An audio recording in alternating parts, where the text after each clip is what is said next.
Back. So in today's video, I'm going to show you how to organize a Facebook giveaway on context to improve your visibility on Facebook. So what you need to do is firstly that you can create and organize a Facebook giveaway by going to your Facebook, go to your timeline here, and just search for people. And for example, if you like this post, I'm going to give you the first commenter $10,000, or the first commenter 10,000 naira, the first post, anybody that engage on it. It's just for you to create your flexibility.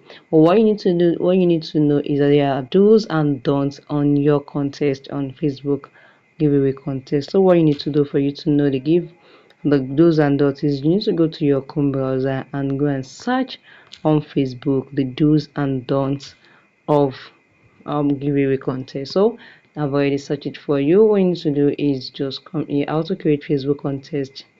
So there's a do's and don'ts, and this is it. These are the do's here. You can see you can ask users to participate by liking and commenting. And don't is you can see these are the don'ts. So make sure you know the do's and the don'ts of the Facebook giveaway context before you be able to organize any giveaway. Giveaway is really good. It increases your visibility. It makes people engage more on you, and it's a really good for people to give out something. So guys, if you found this video helpful, click the like button, share and comment.